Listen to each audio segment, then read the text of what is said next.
Welcome back and thank you for joining me. In the past 2 episodes, I've been starting to read from a book called I Am the Word. It's a channeled text by Paul Selig. Now, although I've read all 12 of the original books, I'm currently rereading the Book of Mastery. And this is the 4th book of the series, but it's the first book of the Master Trilogy. And today, rather than returning to I Am the Word, I felt that, essentially guided to perhaps even, read from this particular book today and kind of do the same things. See, as I've mentioned before, this particular podcast or these particular episodes aren't necessarily about reading all parts of the book. They're about exploring what is key within the book itself. And so today I'm going to sit here and I'm going to read with you this particular chapter. Hello, my name is Shawn and you're here with me. And so today I wanted to read from chapter 8. And the book we're going to be reading, as I said, is this one here. And I'm going to do essentially the same thing. I will make this part 3 because, maybe there's a reason for it. We'll find out later. So this is chapter 8 and it is page 255 and it's called or titled Freedom and Responsibility. We will ask you a question today about responsibility. What are you responsible to? Everything you see before you, how are you responsible to it? By consciously becoming aware of the truth that inhabits all things. As we go back to the idea of perception, we wish to bring you to a new understanding. What you see before you are responsible to, and as the one responsible, you must attend to it in consciousness. Now, someone in low consciousness who is not vibrating at a high level will attend to something he sees in the only way he knows, through the idealization of the thing before him as what it appears to be. As you lift your vibration, the appearance changes. What appears to be injustice may be seen as something very different. What is seen as great opportunity may be perceived differently as well. Now, stopping right there, there's this story that I once heard, and it truly does, resonate with what we just said.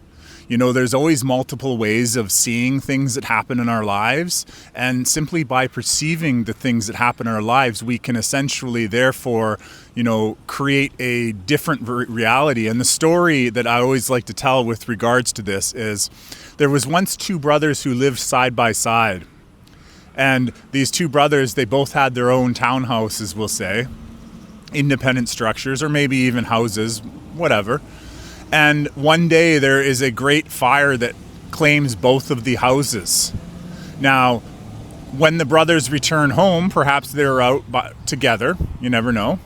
When they return home, the first brother is looking at the remnants of his burnt down house and yelling and screaming and being very angry. Everything that he's ever had is burnt and gone, and it's gonna be this bill and that bill and this trouble and that trouble, and he's looking at all the things that he has lost.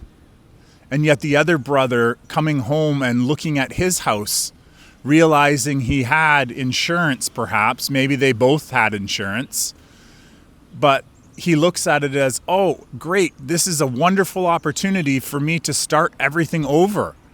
I was wanting to sell a lot of things. Well, I guess I don't need to sell them anymore because now they're burnt. And he starts looking at the situation from a higher vibrational aspect. And that's kind of like, how we're seeing it in this particular passage right here, is that we can choose to claim, or we can claim how we perceive something that best suits us, perhaps, and for what we need to learn. We do not wish to codify your responses to things, but we will tell you this very much. Very lovely things can often conceal a low vibration, and what appears to be low may actually be an opportunity to lift to a high place, not only for the individual who perceives it, but for all those who encounter it.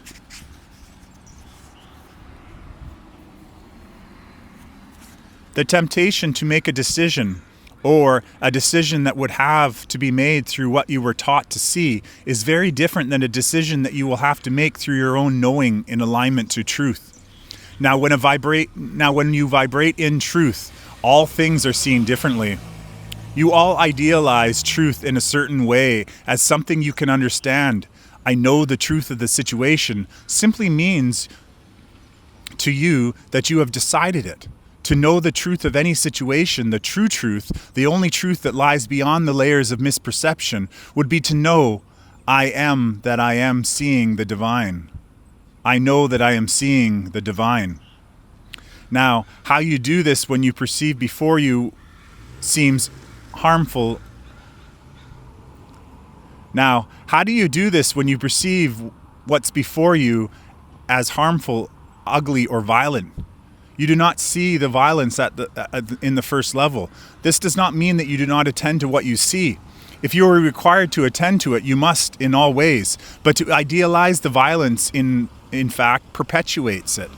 When you rise yourself above yourself or the smaller self in consciousness, you may have an opportunity to lift the very thing that you would idealize as awful to a new plane of identification. This is mastery. Look at the terrible events over there, claims the terrible thing and gives it power. You invite others to agree to the terribleness of the things you have just seen, and you go into collective agreement with what is wrong. What you are not doing in that intention is lifting your perception to the high road, seeing what lies beyond the first layer of what you know to be truly there beneath it. You see the flower growing from the earth, but you are seeing the result of the process. You do not know what lies beneath the soil, the rich and beautiful soil, because you cannot perceive it with the naked eye. As you claim your identity, I know who I am, what I am, how I serve. You are confronted in your worlds with the opportunity to see things and lift them. Why should we lift something awful? If perhaps awful, it is dreadful, we will attend to it as dreadful and change the way. When you opportunize any situation that you are basing in judgment, in fact, you are defining your response in opposition to the very thing you say you don't like. When you operate in opposition, actually, you reinforce the very thing that you wish to see transformed. Hatred ceases not with hatred is the teaching that you may understand here. See, this to me goes back into the old idea of where we place our attention, we create. So if we're sitting huddled in a coffee shop and we're talking about all the negative things that are happening and how they're restricting us from doing things, we're essentially placing our attention on those things and we're energizing them. See, imagine that where you place your attention, where your thoughts are going, that there's like a stream of consciousness, a stream of energy that's coming out of your forehead. And when you're focusing on those negative events, you're essentially empowering those negative events. Being the co-creators of our own reality, where we place our attention is what grows. When we focus our attention, for example, on gardening, the energy of our thoughts, the energy of our intentions, our actions is going into help furthering those other forms of life, the grasses, the flowers, the plants, the trees, and all that to grow. And it's very similar to, the ideas of our thoughts, because thoughts are things. And where our attention goes, our energy flows. Hatred ceases not with hatred is the teaching that you may understand here. Here we go. As I lift my sight to perceive the truth in all things, I agree to the opportunities that present themselves to lift me.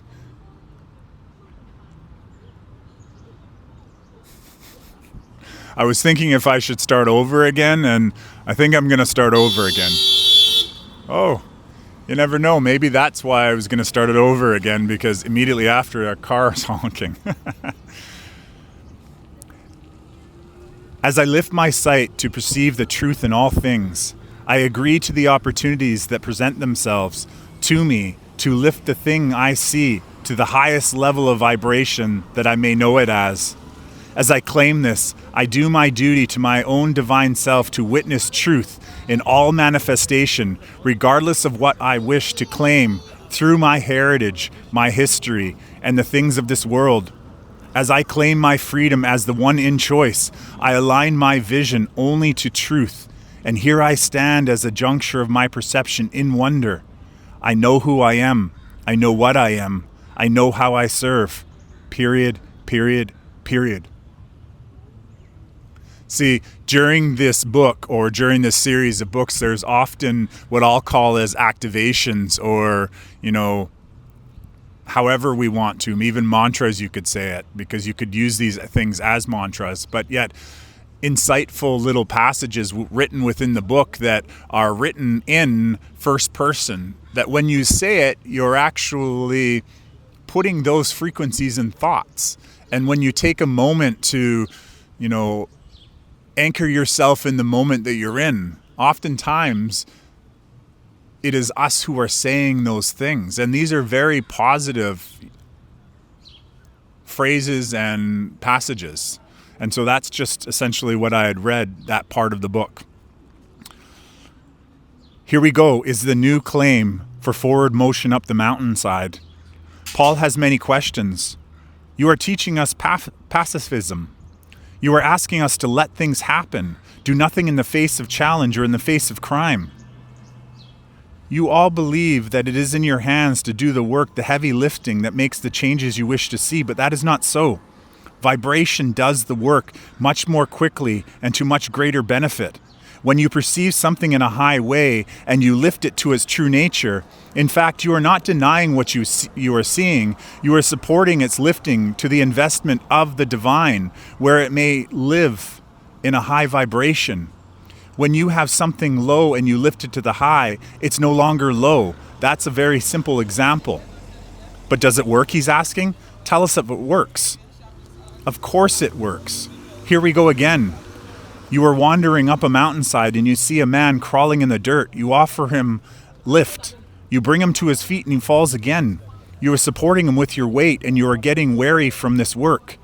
When you invest in your own energy field, I will fix these things. I will make it right. You are operating from the low self. Here is how we would operate. We lift the man on his feet perhaps, but we hold him in the vision of wholeness. We know and underline know that all manifestations is of God. If the man is hungry, we feed him, yes, because things of this realm that need to be attended to in the physical realm through physical gesture and action will not be ignored.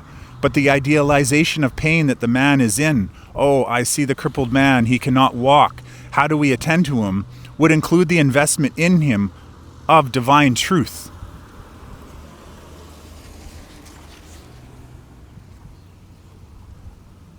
I lift the one before me with the eyes of Christ.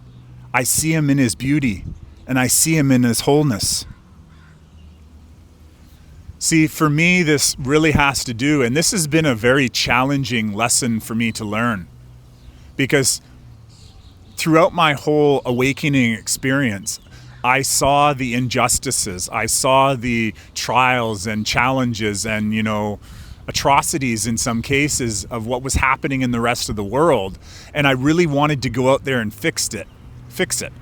I had anger in my heart because, these things were happening. But then I also had frustration and confusion that they were happening as well. Frustration more so of why can't everyone else see what I'm seeing? And after a while, I've come to understand exactly what this book is essentially putting here. Is see, the situations, well, they may be challenging for others, have a multitude of reasons why they're happening. And God being in charge of the entire tapestry of his creation would therefore have a greater understanding of why all the little bits and pieces are put there. See, we live in a world of polarity where there is good and bad. And a lot of times it's the bad things or the perceived bad things or the perceived low vibrational actions which bring about, those positive attributes that we value, such as leadership. Some leaders aren't ready to lead until they're forced or shoved into a situation. And even with leadership, the first person that we lead is ourselves. And in a world where they're truly inspiring or, what's the word I'm looking for? Well, in our world, they really do program everyone to be a follower rather than a leader themselves. So rather than having a class, for example, where we would learn civil conduct of how to, live within parks and drive on the roads and do all this other stuff, they keep us so busy and put up signs everywhere that, most people don't even see after they've driven it past it several times. Perhaps they're already programmed with it, but in most cases, people still don't stop at stop signs. So they're truly encouraging following as opposed to leading. But when we start to see the unfortunate events in our lives as being lessons and opportunities to grow, we start to learn to lead ourselves. Anyways. And of course, perception. Now, Paul is asking, does this heal the man? Is this what you are teaching us? That would be too much. As long it is too much in your consciousness, it will not be achieved. The master, in fact, begins to move beyond the physical law as a restraint of what may be achieved. We will tell you this, though. At whatever level of vibration you hold, witnessing the one before you with the eyes of Christ, claiming the divine as them, I know who you are, what you are, how you serve, respects the truth of the being before you and lifts his vibration. Now, sometimes you may assume the man should be walking proudly up the side of the mountain beside you, but you forget that you claim different things in a lifetime.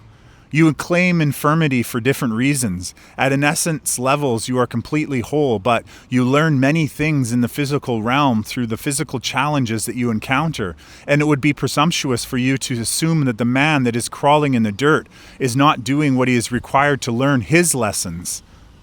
This does not stop you from helping him, from attending to the need you can clearly see in the physical and in the divine, but it does not mean that you are there to fix him or that your intention to see him in his wellness should make him well. Understand this, please. You make no one well. The divine as you, the claim of the Christ, the creator as you, doeth the work. Do you understand? For those of you who claim yourself as healers, you must be aware that that is another title, another name that the ego likes to glorify. Until you understand that of yourself you do nothing, the divine within is the active principle, you will be lying to yourselves and seeking the glory for your actions. The divine self will never seek glory for her actions, for the simple reason that she has no need for glory. All glory is given to the Creator. Do you understand this? See, another thing that I've come to understand is that none of us essentially are required to go out there and heal anyone. That it isn't our responsibility to carry anyone, to do the work for them. That in reality, all of us have to go on our own healing journey. And our own healing journey has varying paths. That having everyone walk in uniformity towards whatever goal that we're going into doesn't necessarily mean that they're going with us. And that they themselves have their own journey and their own lessons. Now, we have learned our own lesson through a different trial that we have already went through. And perhaps that's the reason why that situation comes into our field of view, is so that maybe we can help when we're called to help. But yet, if we're not called to help and that person crawls on by without even acknowledging us, that maybe it wasn't our job to run up and try to pick up the man and give him a whole bunch of things. Maybe actually we aren't even in the same perception of reality. Yeah, there's many different insights when we look at the traumas and tragedies in the world around us. And understanding, as I've often heard from Carrie Kay, that just by being ourselves, working on our own inner healing, raising our own vibrational frequency, releasing our own traumas, and simply being an example is very beneficial, very powerful, being the ripple. And as I've mentioned in the audio that I did yesterday for my Shawn's Thoughts podcast, I talked about, essentially just sharing our energy, our existence, our presence sometimes truly does and is the reason why we're there. And maybe just to anchor in that little bit of extra love without judgment is, maybe why we see what we see. Because everyone having their own journey experiences, they need themselves to learn. And the experiences where we may judge as unfortunate or, even question God, why God's allowing it to happen, maybe that's, our own lesson for ourselves. Every situation, when you involve multiple perceptions, everyone's going to have their own individual takeaway from it. And they aren't all meant to be the same. At least I don't think so. Anyways, I'm going to leave it right there. Thank you so much for sharing your time and intention with me. And yeah, I'd love to hear your takeaways, cognitions, and insights from what I've read. And as always, if you'd love to, participate, I'd say, in an upcoming book club kind of like idea, when I get enough people that are actually, engaged with this particular podcast or my podcast series overall, then I want to essentially create an environment or a space for us to get together and discuss and talk and, share our own highlights. And until then, you can share your own cognitions and insights in the comments. And even if you're unable to at this moment to do that, regardless of what the reasons are, you can always leave an emoji to say that you're here. And the more interactions and engagements that I have with my channel, the larger it will grow. And therefore, the more people we are all going to connect with that desire to live in a world of harmony, unity, love, and compassion, and essentially grow together. And perhaps just by growing together, we may expedite this whole process that we are going through right now. So thank you so much for sharing your attention, and I look forward to, hearing what you have to say. And if you could help me out, if you've made it this far, click on whatever video I have at the end here and let that run for a while, even if you're unable to, share your attention with that particular video. I do take time into choosing what I put up there, but also, as I understand, the YouTube algorithm truly does like to see engagement, and one of the major engagement analytics is seeing what is clicked on at the end of the video. So click on it and I'll see you soon. Thank you.